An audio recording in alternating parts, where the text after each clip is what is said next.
Megan, I told Megan at the break, there's a slide that I sometimes show at the very end of when I'm ever fortunate enough to have an opportunity like this.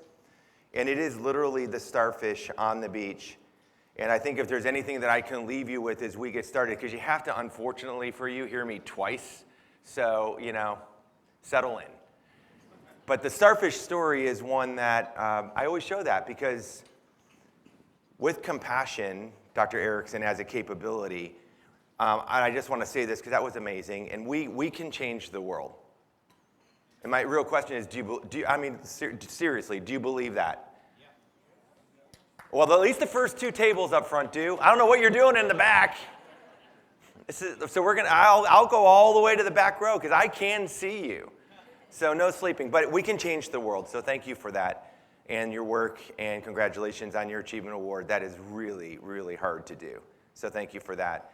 And so I'm honored to be here. So since we started with the cheer, I have to start with a mental game because that's what I do. So is everybody with me? Just show me by raise your hand if you're here and paying attention and you're awake. All right, now keep your hand up if you like math. You should see what I see. Well, there's 5 of you. So congratulations on that. That's amazing. All right, so let's do it, okay? Because I here at the University of Akron and around the Northern Ohio, I'm a blue-collar kid from Cleveland, just so you know. We'll get to that later. But here's the math game. You ready? Now, this is, you can't take a note on this, and you don't share your answer with your teammates, anybody at your table. So in your mind, don't say it out loud, get a number in your head between 2 and 10. Does everybody have a number? All right, I want you to multiply that number by 9. Do you have a new number? Should have 2 digits, by the way. 2 and 10 times 9, 2 digits. Take those 2 digits, add them together. Got your number? Now I want you to take that number, and I want you to subtract 5. Got your number? All right, now I want you to take that number, and I want you to transfer it to a letter of the alphabet. So for example, if you have a 1, it's an A, 2, it's a B, 3, it's a C, 4, it's a D. Got your letter? All right, now you're super smart, so I'm going to speed up. I want you to think of a country that starts with that letter. Got your country? Now I want you, who's lost? Yeah. All right, stay with me. All right, now you got your country. I want you to think of an animal that starts with the last letter of your country. Got it? Now lastly, I want you to think of a color that starts with the last letter of your animal. Who's still with me? Woo! All the 5 people that love math are still with me. All right, how many of you, this is a direct tie to the University of Akron. How many of you have an orange kangaroo in Denmark? Yeah, let's go. Everybody else, Dr. Erickson and I will see you at the break because you messed up your math. But so I thought, how do you start this whole thing? I'm like, kangaroo, zippy. I'm like, we got to do something with orange kangaroo in Denmark. Now, is anybody still going, what happened? Right? Why would we need to be up here and talk about empathy and compassion if we could just take our thoughts as leaders and just magically stick them into other people's heads? Is that possible? You might think so. But if you want sustained change, and if you were listening to Dr. Erickson, I'm so thankful that an educator came up before me. So she asked you to take notes. And if we're ever get too far on our journey to take notes, what is wrong with us? Continuous learning is so important. I took 2 pages of notes on what you talked about. So thank you for that. Okay, let's pull up the slides and let's get rolling. So here's where we're going to go. So I have to start with AI. So mental health in the workplace. Let me just ask you this first and foremost. Since it seemed like, I couldn't see you behind me, that people were saying, we've got great cultures in the companies we work for. So if you do have that, you are so fortunate. But things are changing so fast. And so I was flying to California to do some work at UCLA, and I went to AI. And I said, hey, AI, my friend, I want you to create a picture for me that kind of shows the journey that is our individual path and what the journey might look like for us as leaders and coaches. And I said, I want one side of the street to be kind of like this stormy climate, and I want the other side to be kind of this nice sunny climate. And I want the road to kind of go like this because that's just the way life is, but I want it to have a growth trajectory. That's the prompt I gave to AI. Thank you very much. I'm working on it. I'm an older generation, so I'm working on it. Neuroplasticity in action. How long do you think it took AI to produce that picture? Yeah, even less than 13 seconds. It's like that. Well, I did like 7 iterations of it. I don't know why there's drones in the upper right-hand corner or whatever that is. I have no idea. But here's what I want you to, here's the picture. I like teaching with pictures. There's reasons, science reasons for that. Because if we talk in stories and in narrative, we will hold in more information and we will be able to recall it. But the real connecting point is, think about yourself for a second. That's okay. How many times does your journey go like this? Where are you in your part of your story as you sit here today? We might say that, yeah, man, things are great in life. Things are great in our culture at work. But do we really know some of the mental health issues that we all carry back and forth? But if you don't know the person, we don't know. And so, did you hear earlier that compassion isn't weakness? Do you believe that? Yeah. Vulnerability isn't weakness. Lots of research on that. Do you believe that? So this climate we're going to talk about, we create these climates every single day, don't we? You know you create a climate. If I start, let me just ask you this question. If I came up here and started with my resume, and be honest with me, do you care? So if you don't, let me introduce you. You might not. Nobody answered me, by the way. You don't care. Just to be perfectly clear. You're going to be like, oh, well, good for you. Congratulations. You know, lovely. But I want to take you back to Cleveland for a second because I don't know you. But I want you to know a little bit of my story and why I'm so passionate about standing up here. And we're going to get into the science, trust me, in a few minutes. But the person on the screen is my high school music teacher. If anyone went to Strongsville High School by any chance, I have anybody, just out of curiosity? I have a Strongsville High School person. Awesome. So Mr. Richardson was my music teacher. Here's what I want you to think about. You know the 40 seconds thing? Amazing. Compassion can happen fast. Here's what I want you to think about. I want you to write down a name. You ready? You got to trust me on this. It's not a game. Close your eyes for a second. And I want you to think of one person that's impacted your journey. And I don't care if it's all the way back to high school or it's in the current day. What's the first name that comes to your mind? Now open your eyes and I want you to write that name down. Please.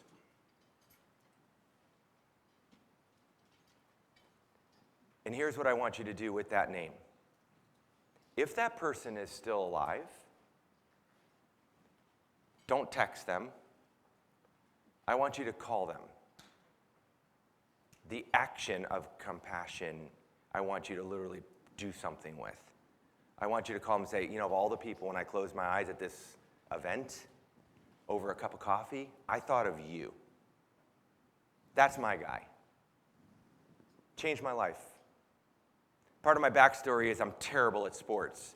So, just so you know, I love sports. Cavs lost last night. I love sports, but I'm not good at them. And so in like 8th grade, I had one of those moments where I tried to go out for the football team, and a kid broke my wrist on the only play that I ever ran, and it was in a scrimmage. But I did run the play in the right direction, and this kid hit me, and his number was 44. I still remember it to this day. In my little 8th grade mind, he was like 6'8", 280. Not sure that's possible back in those days, but he was huge, and he just took me straight to the ground, broke my wrist. I had grass in my helmet, all that kind of stuff. That moment actually was the trigger that led me to Mr. Richardson, who saw something in me that I didn't see in myself. As a dreamer, as a leader, as a musical person, and I've been fortunate enough that some almost 40 years later, he's still in my life. So hospital systems, I was speaking there at Southwest General Hospital a couple years ago. And I said to Mr. Richardson, I just randomly texted him. And I didn't even know if that was his number, because you can find that kind of stuff fast now.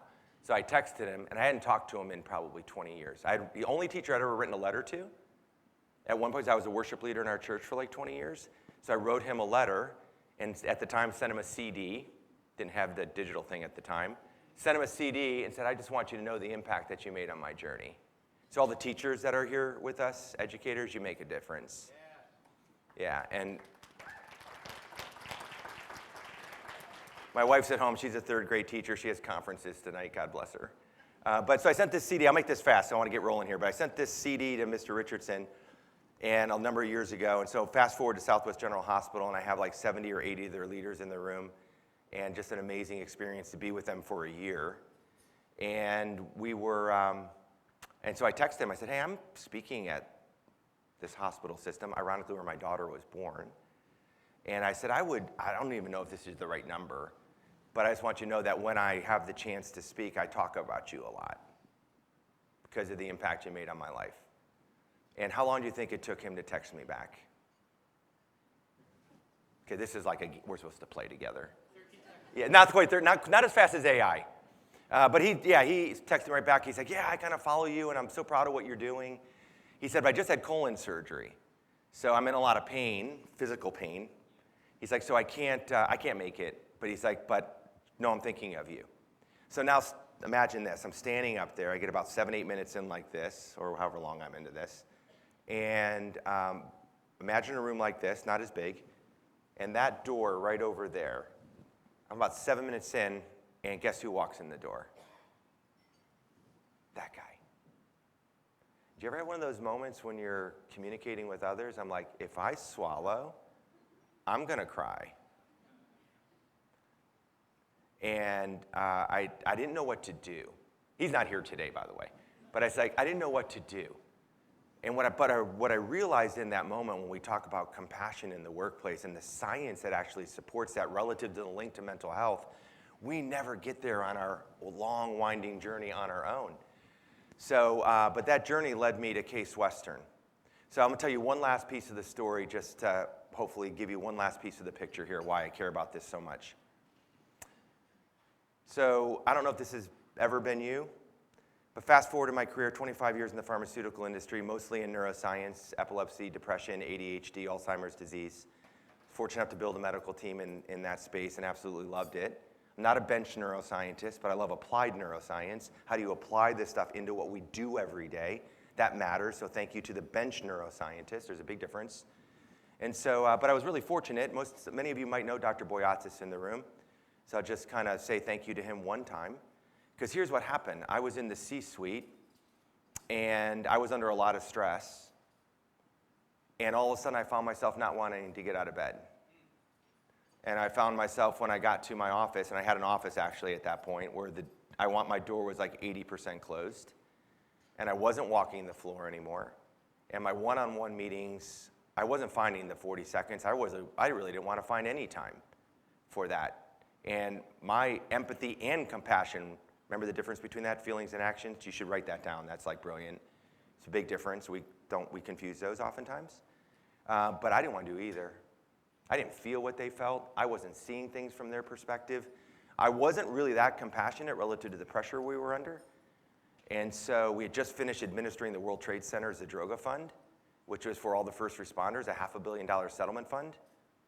And how a pharmaceutical guy gets into that world, different story for a different day. And then we had just won the BP oil disaster. So I was helping administer the medical settlement for the BP oil disaster.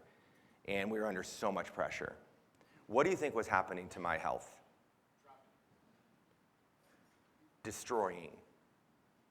The comment up here was dropping. The word was destroying. And I was carrying that stress back and forth. Have you ever done that? You know it doesn't leave you, right? You know when it's inside triggering your central nervous system, it's kind of this little neuro cocktail that we have in our head, playing all kinds of games with us. We're carrying it back and forth. So what I want you to know is mental health in the workplace, your health as leaders is at stake, and so is the health of your people because it transfers. And so I left the C-suite at 47 years old, and I was fortunate enough to find Case Western, where I wanted to study neuroscience, behavioral psychology, and how it impacts leader-follower relationships.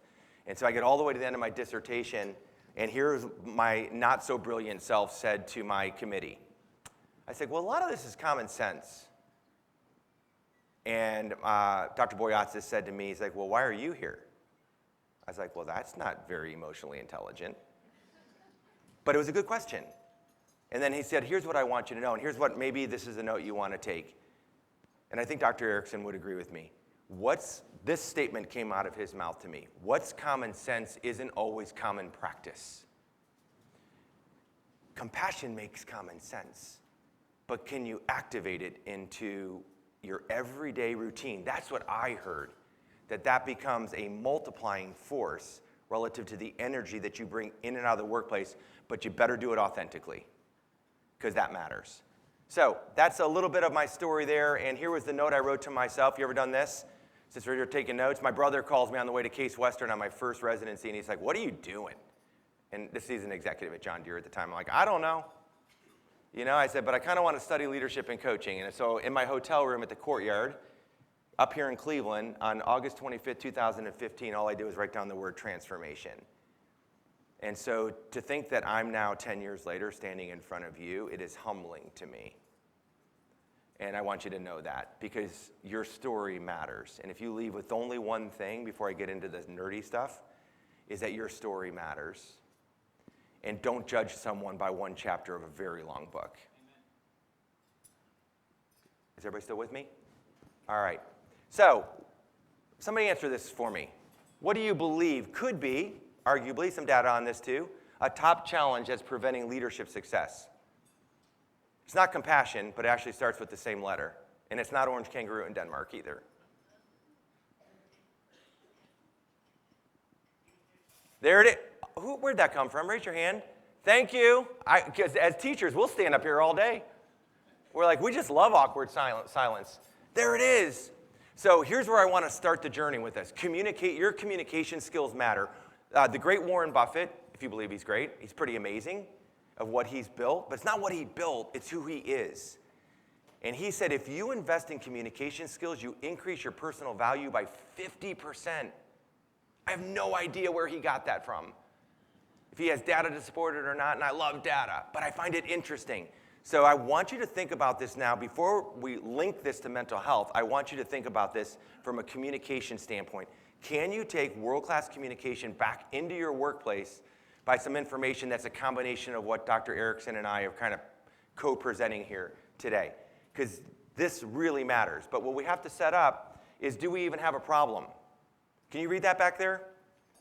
Do you believe we have a pervasive problem in communication in the workplace as we sit here in 2025? Yes, just not, if you don't want to talk, just kind of nod your head. That'd be helpful. Okay, perfect. So Grammarly and the Harris Poll did some research. And would it surprise you that 88% of leaders wish they had better tools to communicate with?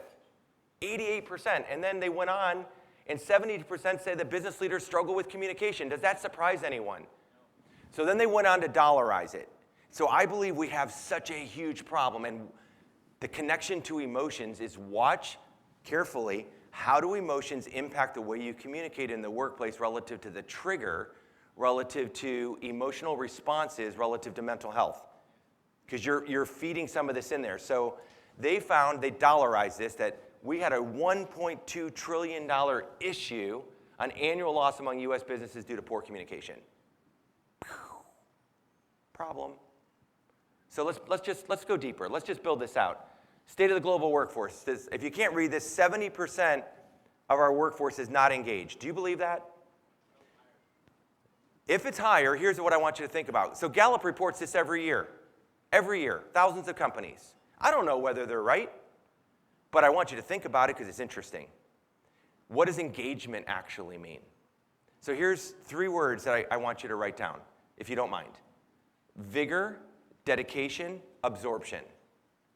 Not my definition, Shoffley's definition of engagement, but I love it. Vigor, dedication, and absorption.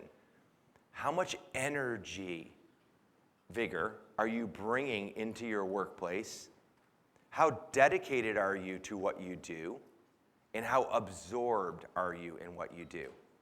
So Gallup has now recoined this into, and Aaron knows this well, so they've recoined this into quiet quitting and loud quitting. Is there a difference? There's a difference. you might be in one of those categories as you sit here. So that's a problem. So I'm trying to set the case here. Why do people leave companies? Do you believe that that's still true?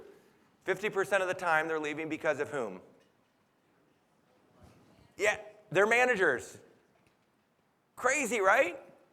You can find sources that actually report up to 80%. All right, so now let's go to another level of complexity. I'm trying to set the problem. I was trained if you don't have a problem in practice, what are you actually doing up there? So we've got a problem.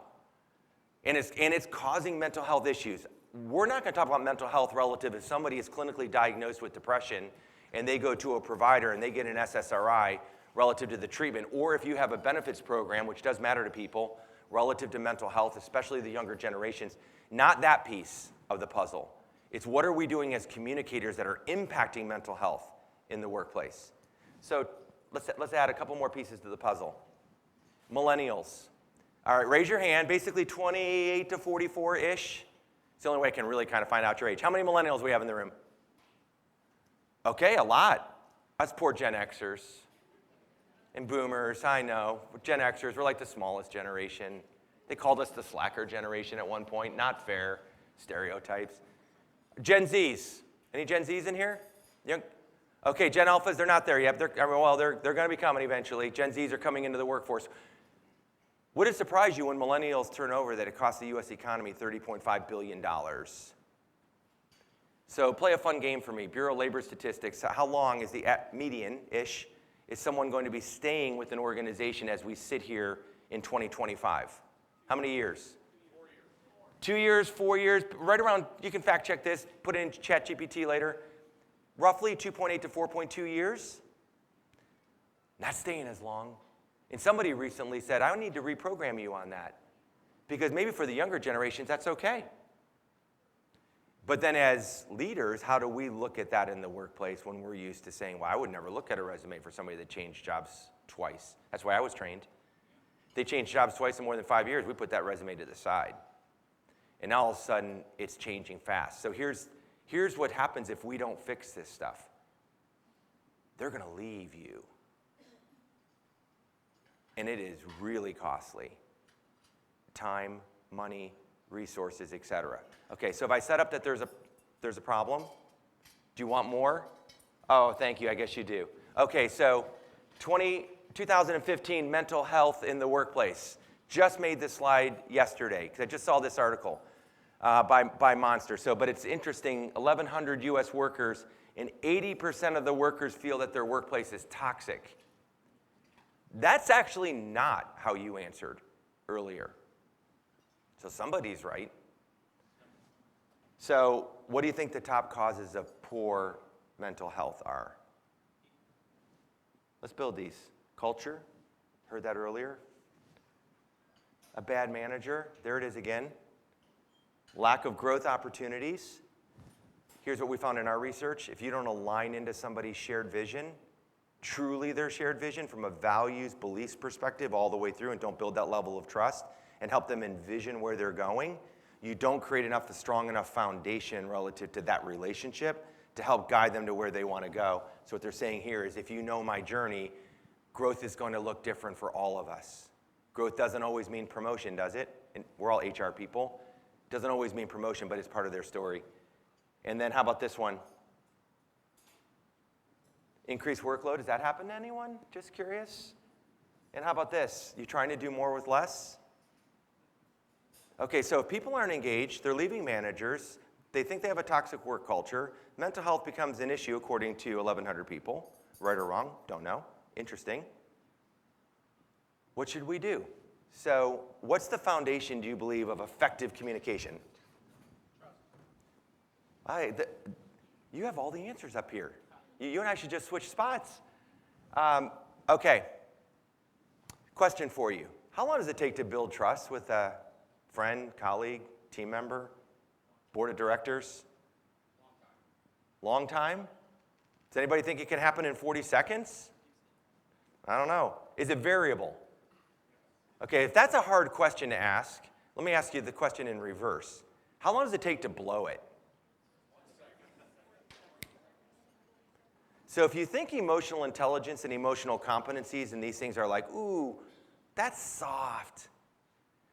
Do you know that I actually despise the term soft skills? Am I the only one in the room? I think they're the real skills. You're not shifting your IQ anyway. But emotional competencies you can learn, and those behaviors we can put into action with more consistency and intentionality, and we can change the world. We have an amazing country with amazing companies, with amazing people like you, and so we can do that to build it deeper. So do you know there's a science behind trust?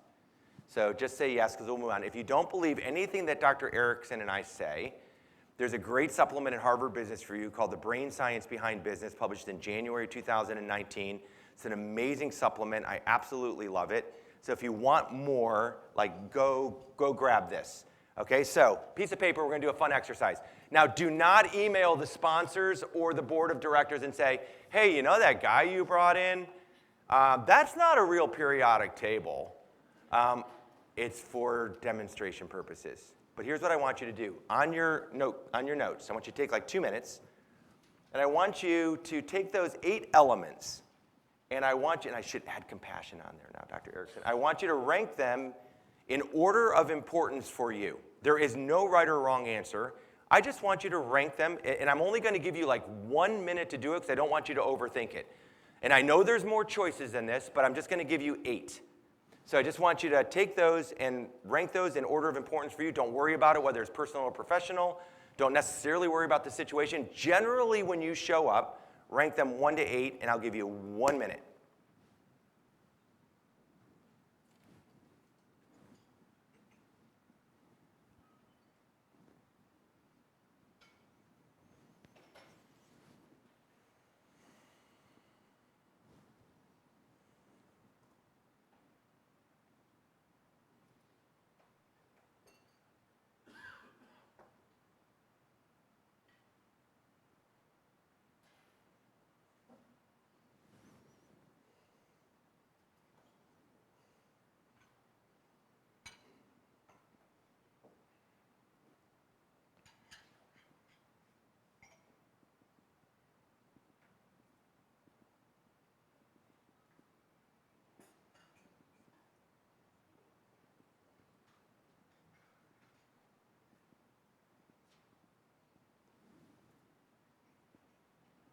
Okay, that's a minute.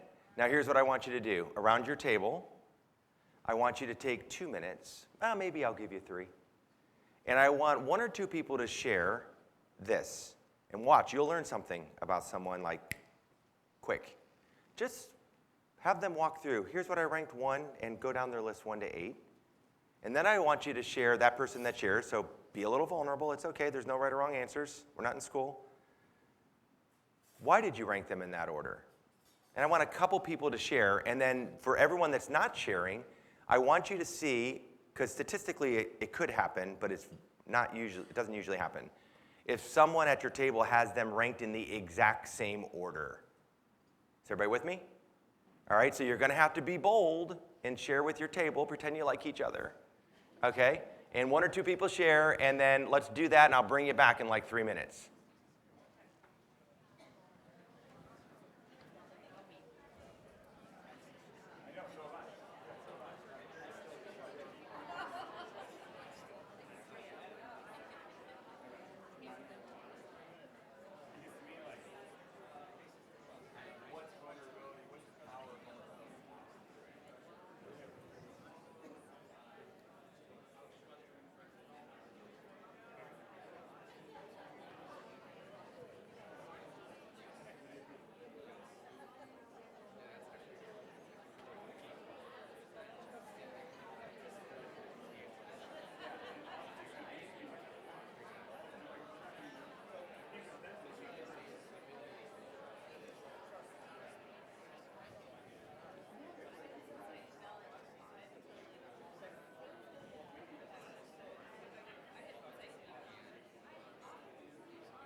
Okay, 1 minute.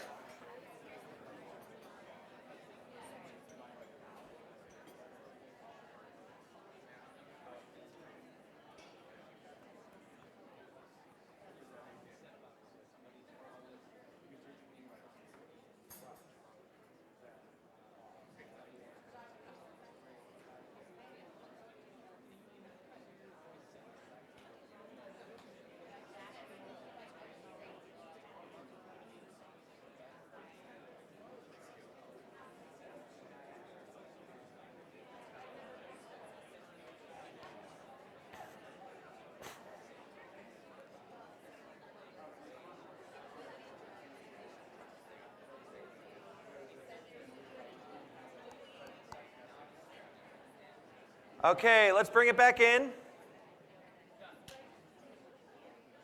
So real quick, just curious. First of all, thank you for doing that. It's fun to hear you talk. Did anyone at the table have, just curious if it happened, have the list in the exact same order as somebody else at their table? That's not exact. He said, Pastor, we're one off. And I'm like, well, that's not exact. You were one off.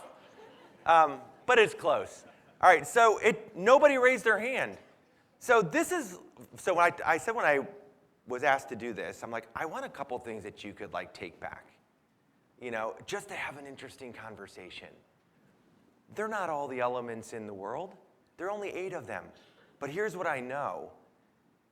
However you list that, you listed it there for a reason. And that reason, if I'm curious, and I'm not judging you when I get into the science here, I want to know. Because if we want to build trust, we've got to think about how do we personally connect with each other as human beings, and then how do we also show our credibility? As leaders, communicators, we need both, don't we? Don't we need both connection and credibility? Do you believe that? As a speaker, do you think it's important for me in a room of 300 people to try to connect with you in some way? I was told because of the camera, I'm not allowed to leave the stage really, and it's killing me. If you knew me, I'm I'll be walking down the aisle, man. And I'm not even a motivational speaker, but I'm I want to mess with your physiology. I'll get within 2 feet of you, and you'll be like, hey, dude, back off. What are you doing back here? But these elements of trust are so important. And here's what I know. Whether I give you 8 words, 10 words, 20 words, 50 words, it doesn't really matter. There's a story under every word. If you say vulnerability, anybody rank vulnerability number 1? Only 1, 2, okay, only 2 or 3 people. Okay. Thanks for raising your hand too. Thank you. Anybody rank authenticity number 1? Cool. That was a lot of hands. Honesty? Ooh, that's the most hands so far. Interesting. Now, you would have had a little bit of potential carryover effect if I would have put compassion on the list. I wonder how that may have elevated itself because you just heard it. So, recency bias. And that'd be would you really believe that? And how, more importantly, do you demonstrate that? So let me put it to you this way. What if I changed the colors and made it like that? Did anyone have what's in blue ranked 1 through 4? Okay, a fair number of people. So those people that have your hands up, just, again, you don't have to answer this, just think about this. When you show up into a situation, what you're telling me there, no matter what the elements are, is that connection's really important for you. How many of you had the ones in gray, no right or wrongs, just so you know, but it's important for you to have the self-awareness, which is emotional intelligence, as to how you show up. So how many of you have said capabilities, insight, knowledge, skills, those are my babies. I show that in spades. How many of you had the gray kind of ranked higher? Did anybody have the gray ranked 1 through 4? Okay, a couple of people. Now, what I want you to think about is, when you show up in a situation, how do you communicate your credibility and your connection? So when I started 30 minutes ago-ish, how did I start this? I tried. The comment was connection. Did I share a story with you, or did I give you my resume? Now, you're going to read faster than 40 seconds. You're going to actually read whether or not you believe that's authentic or not, because there is a major barrier between me and you, and it's called the stage. And I'm supposed to be an authority figure. but yet I'm following an authority figure and a student speaker and the president of the university. So do you think, as a communicator, do you think that gets inside my head? The answer is yes. And when you watch other communicators, does it get inside your head? And does the situation sometimes drive you closer or away from the things that are most important to you on how you build trust? There's nothing wrong with either side, but what I'm going to show you is if you're personally connected, and I'm going to show you this through science, if you're personally connected, it allows your credibility to actually flourish. If I start giving you all of my resume, hey, I'm Dan Docherty, 25 years in the pharmaceutical industry, got my undergraduate at Miami University, my MBA from Xavier, my PhD from Case Western, I blah, blah, blah. What are you doing? Be honest with me. What are you thinking? Well, I hear zoning out. Then some of you might care, but the reality is that you're going to tune it off. And then what's going to happen if I ask you to introduce yourself? How are you going to do it? You're going to model it. And so how you show up relative to mental health matters. Do you know that you are a carrier of emotion inside your relationships, inside your organization? So let's go here. Are you ready for this? All right, so biology. All right, if you don't like science, just stay with me. Because we got to set this up, because if we don't understand some of this stuff, which is why we're both kind of harnessing in a little bit on the science piece of this, it matters in business. So I want you to kind of think about how does this impact us in the lab versus in the field when we're actually in human relations. What are divorce rates in this country? Just real quick, one last problem of practice. 50, what was that back there? Over 50? Okay, so we might have a problem personally too, that's what I'm hearing. All right, and multi-generations in the workforce, there's so much tension there, just pick up the newspaper. Because we carry so many assumptions about what we think might be true from other generations, younger or older. I have a database of 800 personal vision projects from undergrads, and I did kind of like this analysis of all of their values because it was fascinating to me. And Aaron and I, we talked a little bit about values, how important they are in leadership and how we coach people inside the institute here at Akron and our leadership center at Miami. We have a common purpose, but when you understand each other's values, man, there's so many unique stories there. But why don't we go there? I'll bet you every company that you're a part of on your website has your mission, vision, and values. True? Most companies have them right there. But then when I go to leaders and say, what are your values? Well, and they kind of hem-haw around. I'm like, okay, better yet, do you know the values of every one of your team members?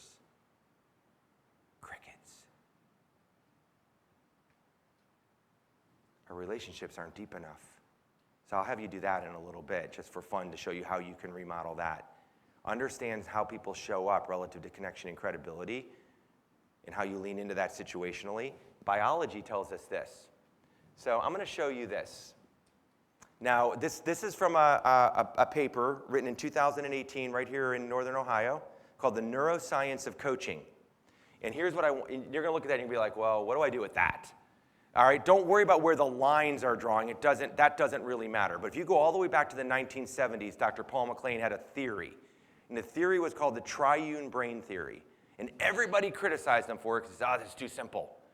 And basically what he was saying is like, wow, we've got kind of this instinctive part of our brain down here. We got this emotional center here. And he called this the neocortex. So we have our logical brain, we have our emotional brain, and we have our instinctive brain. And everybody said, well, that's too simple. But is it applicable? Is it interesting? Yes. And actually, it's still used today. But what's so interesting about it is when you have a problem in life, does it evoke an emotion for you? Are you with me? Yes, it does. It does. The emotional center. So think about networks, and let's think about networks in the brain like a highway system as communicators. Now, from what I just showed you, and you walk into a situation, and if you notice what's in yellow, the empathic network, if we activate the empathic network, also used to be called the default mode network. Daniel Kahneman, Amos Tversky also got us into behavioral economics, where they called it System 1 and System 2. But what are they trying to teach us here as leaders and communicators? Do you notice it says there, Jesus says internal visualization. There's our word empathy. Empathy, remember, being able to sense others' feelings. Compassion's the action part, sensing that, and then here's another magical word that I think people forget. There's another piece of the definition of empathy about understanding someone's perspective. I believe that we can change the world if we walked into conversations and we understood someone's perspective, which is why I believe fundamentally coaching is so hard. But if we activate the empathic network, what do you read in yellow? Do you believe people are more or less open to new ideas? Well, it says it on the screen, so it has to be right. And it was in their article, so it has to be right. But fundamentally, do you believe that if you take empathy and compassion and put it into action, that people are more open to new ideas because they're like, ooh, you see me. Do you believe that fundamentally? Okay, so if that's true, why would we as communicators in the world of mental health, why is it important for us to understand someone's story, to be relationally connected to them, that relational climate we create, we heard that earlier, relative to empathy and compassion, relative to helping people be more open to new ideas, which also is a direct link to psychological safety as well, which I'm still convinced, I'm not so sure that people really understand what that means. But we'll get that in the second session. So if you were going to put your money down, let's say we're going to, is there a casino in Cleveland? All right, I don't bet, but let's just say we went to a casino. And you were going to put your chips down, and you had to pick between one of these two networks, where would you put your money relative to how you would want to start a conversation? Empathic network or analytical network? Do you believe that? Do you activate that? How often do we actually walk in and metaphorically, the analytical network? Because we're so busy. We're so stressed. We lean with facts, figures, data. Here's all the information I have. Here's how I'm going to solve your problem because, man, sorry for the one-on-one. We're supposed to be an hour. I only got 10 minutes for you, and I'm staring at my computer while you're talking to me, which I'm not actively listening because multitasking is a myth unless you're like 0.04% of the population. So, yes, and you're cognitively switch tasking. So that's what happens. You're firing your neural networks up and down like this. So what would you do with this biologically? You'd be like, okay. Now, is it possible, you can fact check me on this later, is it possible for me to go into a conversation with an employee, remember this all impacts our mental health, because we carry this stuff, remember my story? You carry it back and forth until you get chest pains. Is it possible to activate the analytical network, show you that I care, and have you then all of a sudden rationalize that and make a decision? Is that possible? Yes, it's possible. It's just not efficient. The brain is an efficiency-based organ. Translation, it's lazy. But it's always seeking for anchors of information that it already knows and already has. It's going to draw upon that because it's going to sub-optimize. That's decision-making theory. It's going to sub-optimize decisions. That's Nobel Prize-winning work from Herbert Simon. It's going to sub-optimize that because it wants to make a decision quick. So if you want people to be more open to new ideas, thus having them contribute, thus driving psychological safety, show them you care. But not just show them that you care and understand their feelings, but now compassion comes back. Put it into action. Does that mean we're always like, well, let's say it this way. Is it appropriate for us to put stress into coaching conversations? I'm only getting answers up here. I want like a yes! Yeah, it is. But I don't know why I yelled, sorry. But you're in control. If you're in emotional control, you control how much compassion and compliance, not compliance, legal, regulatory compliance, but compliance to standards, accountability, people want that too. But you're in control of it. So the takeaway here biologically is you're in control of the networks. You have a higher level of learning now from just our two little presentations today. So if you're curious, go learn more. And just know, and do it off. Now go back to the elements of trust. Do it authentically, because people read it. And I'm convinced now, because we work with 18, 19, 20, 21-year-olds, and I work with C-suite people. And non-scientific, people's BS meter is really high. Isn't it? So we need to think about what does modern neuroscience actually teach us. It doesn't matter what part of the brain is. Oh, you got an amygdala hijack. It doesn't matter. Well, the hippocampus, so you got your long-term memories there. So if I tell you a story, you're going to tell me a story, and we're connected. All true. But that's not the part I want you to take away. And I know the prefrontal cortex, exactly, that has a lot to do with things too. But doesn't matter how necessarily it navigates. What I want you to take away from just like put compassion in action, I want you to think about this. Empathy into compassion into driving a stronger relational climate shows you care, and then do something about it. And then guess what? I believe it opens up. I think it opens up, and my research supported this as well, I think it opens up the portal for us to be actually even more transactional. Does anyone, younger generations, you might not know this person, Coach John Wooden. Does anyone know? Raise your hand if you know Coach John Wooden. Okay, if you don't know Coach John Wooden, you watch Ted Lasso on Apple TV. Like a lot of Ted Lasso, the character in positive psychology is actually based, I'm a good friend with Craig Impleman. He's a Wooden historian out in California. And he's married to John Wooden's granddaughter. And so he writes article after article after article about Coach Wooden. And a lot of that, you'll notice the pyramid of success from Coach Wooden is actually in Ted Lasso's office when he's over in England, which is just awesome. If you haven't watched it, like all this positive psychology, it's like a case study in that for coaching. I think Ted Lasso did for coaching what Tommy Boy did for sales, if that's not too old of a reference. But it's amazing though, but here's what Coach Wooden says. Now, if you want sustained success, they won 88 games in a row, 88 games in a row, never been done before, and 10 national championships. And he said, it's not about me being easy. Don't think empathic network is easy. Showing empathy and compassion is really hard because we get so busy and stress wins. But what Coach Wooden says is something very simple. He said two things. One I didn't believe, the other one I find fascinating.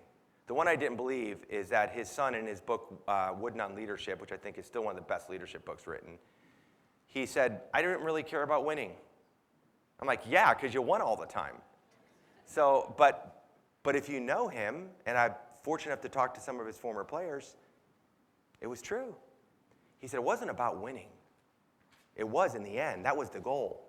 He said, but the performance we needed came through the planning that we did, which we'll pick up in session 2, the planning through the preparation. And now here's what he said after that. He said, if we do the right things, and I love my players, and this is the part I was like, He's like, I don't have to like all my players, but they're on my team. I have to love all my players. And I was like, ooh, that's really hard. There's a lot of my players I don't love. I'm being honest. There's actually some of my players on my team I don't even know if I like. No, I'm just kidding. You didn't even laugh. That's like the only, I'm not even funny. That's like the best I got. But the reality is empathy, compassion, and really understanding someone. The Gallup Q12 has a question about do you have a best friend at work type of question. I'm convinced that it's one of the 12 questions of why that engagement survey actually scores lower, but they're adamant that they won't take it out. Because what they're trying to get you to think about is not about it is, first of all, what's your definition of a best friend, but I think what they're really saying is relationships matter. And I think they matter more now than ever. So do you understand this from a biology perspective? Activate the right network based on the right situation, but at least know what you're doing. If you overdrive, I'll show you this later, if you overdrive the analytical network, just know this, people are less open to new ideas. You actually suppress the empathic network. If I overdrive the empathic network because I want people to like me, which is me, and if I want people to like me, then I don't bring enough urgency into the conversation to actually get people to move for sustained change. Does that make sense? So you navigate that, which is the complexity, and all of that feeds into our mental health.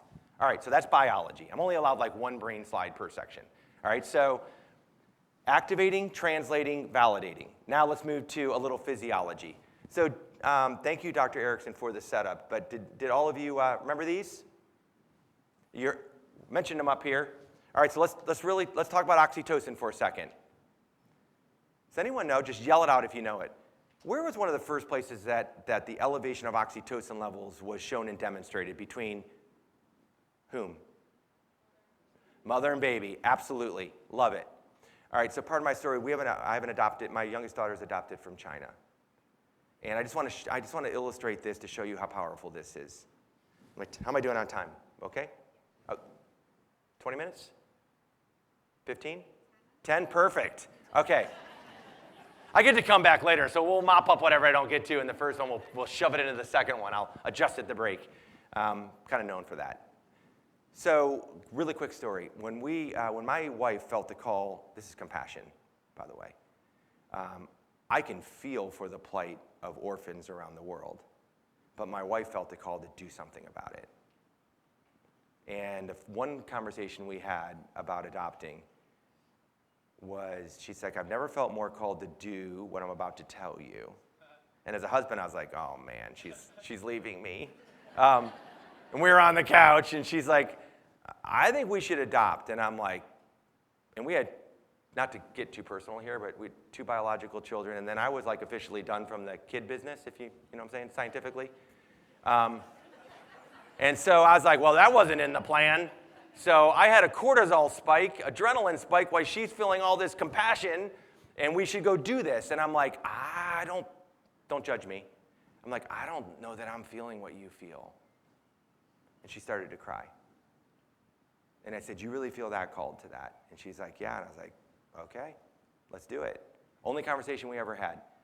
3-year journey to get our beautiful daughter, who, sorry she didn't come to the University of Akron. I had to get one of my 3 kids to go to Miami. It was like, finally we got the 3rd one. We had to go all the way to China to get a cheerleader and a kid that would go to Miami. So we had to go around the world to do it. So, but I do love the University of Akron. So we went on this journey together. Here's what was fascinating to me. I never really, that throughout the 3 years, felt the same thing my wife felt. And it scared me, actually. Now think about this in the workplace. Do you really feel what other people feel? Do you really understand their perspective?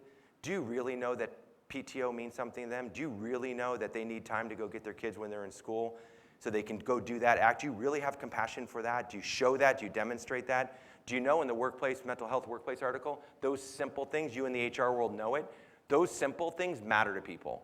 They matter. They matter. So do your policies and systems that you have in place. So now fast forward to we're going to China. I still didn't feel the exact same way. And a friend of mine said, science friend of mine said, you're going to feel this oxytocin rush the minute you touch her. And I'm a faith-based person, so I prayed for that. And we landed, went to a very, very northern rural part of China. Most kids aren't adopted from that part of the country. There have only been like 25 kids ever adopted from that region. And we pulled up in front of the hotel, and she had this really cute little Mickey Mouse hat on. And it was the same hat she had on in the picture when we got our FedEx package that came when we opened it up, and we said, well, there she is. I did feel it then, but I didn't feel it and then we walked through the door, and this is when I knew the power of oxytocin, also probably a little bit of dopamine, maybe a little bit of serotonin, but I felt it. And I put my hands on her, and I'm like, that's my kid. Compassion. You have to understand that there is such a fine line in life between manipulating neurochemistry and modulating neurochemistry. If you drive stress because that's your default mechanism, because you overdrive the analytical network and that's all you know how to do, somewhere in your story you need to understand why you do that. If you're so empathic that you don't give people the truth, you got to know why you do that. Because all of this is happening. And last thing about dopamine, be very careful with dopamine because it's got a double-edged sword. If you don't believe me, as soon as we hit the brake, you time yourself how long it takes you to get your dopamine hit relative to checking your cell phone. You're gonna feel the urge of that rush of that. You want that satisfaction from that, and you're gonna feel it in seconds. If you don't believe me there, watch it on an airplane. Like, you wanna be a weirdo on an airplane? Like, this is me. I land the plane, and because this is like what I do for a living, I'm like, I'm not gonna touch my phone for 3 minutes, and I'm just gonna look around. And it is so hard, and everybody, what do they do? What do we all do immediately when the plane lands? We go right for the phone. So it's oxytocin and dopamine modulation. Can you feel it fast? Do you want me to prove it to you? This is how important this is in modulating neurochemistry relative to how we process things up here. Watch this commercial and tell me what you think.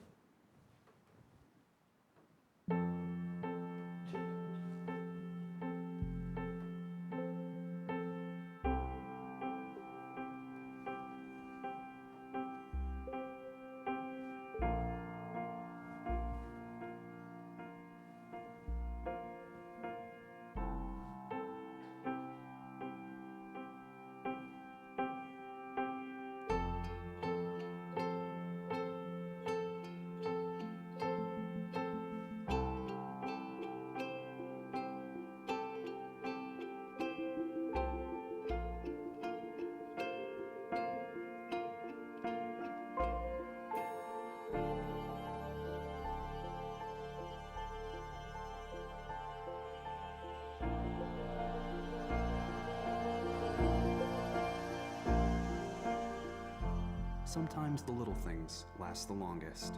Give extra, get extra. I'll give you a second to pull yourself together. My marketing colleagues in the room know there's a very fine line between manipulation and modulation. Okay, so real quick, that's right? I know. Grab a tissue, grab your napkin, whatever you got to do. You're like, I didn't sign up for this emotional response today. What was driving, oxytocin and dopamine or cortisol and adrenaline? Yeah, you're feeling it. It's physiologically happening in your system because it's actually activating the empathic network of your brain, and you're looking at the origamis through the power of a story, which activates the emotional center of the brain.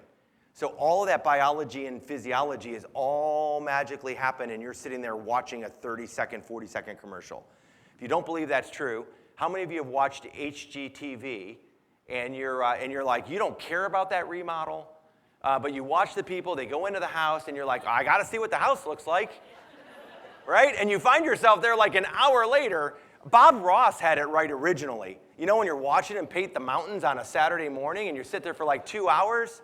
Like you're emotionally anticipating what he's going to draw, and it's like right there in front of you. You're like, I don't care about the mountains.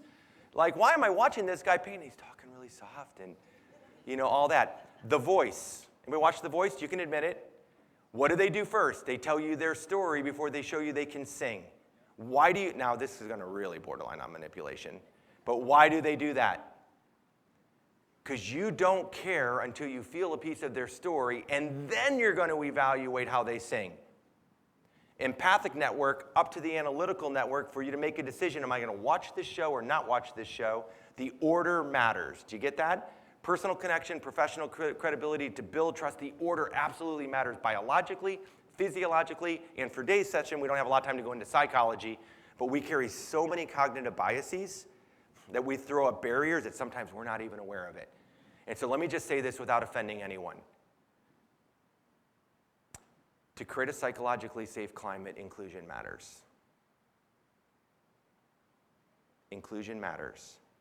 If you don't feel included, you don't create a learning environment. You don't create a learning environment where people can grow. They're not going to contribute their best ideas. They don't contribute their best ideas. They're not going to challenge you. That's Tim Clark's work in 4 Stages of Psychological Safety. Phenomenal work. I love it. Where do you think innovation breaks through? And I'm just going to show you one slide and then I'll break. Okay? So go back to the last slide here. I want to show you this and then we're going to take a break. Innovation happens between contribution and challenging, according to Tim and his colleagues' work. It happens there. How many times have you walked into a meeting, you don't understand their story, you don't even understand how things are impacting their mental health, and somebody has a great idea, and you never get it to come out on the table because you activate the wrong network of the brain, the wrong neurochemistry, and they shut down.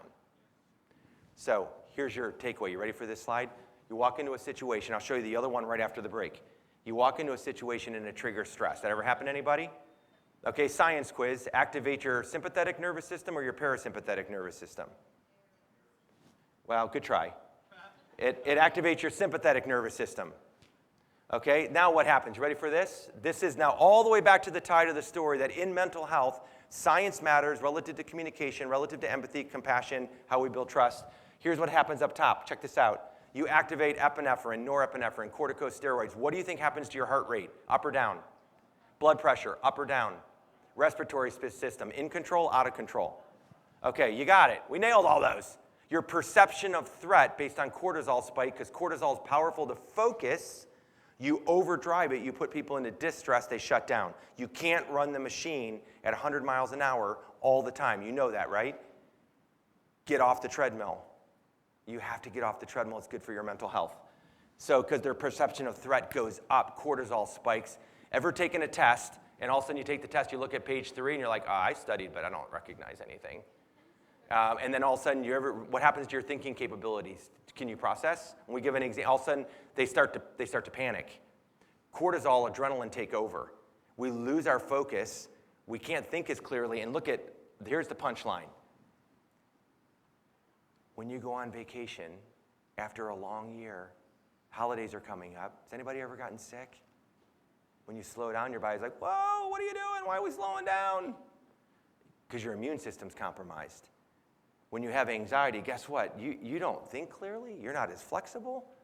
You don't problem solve as well. You don't make as much decisions. And now you stick that in your backpack, and this thing cycles back and forth and back and forth. So here's where we're going to leave it for now, because we're going to come back after a break.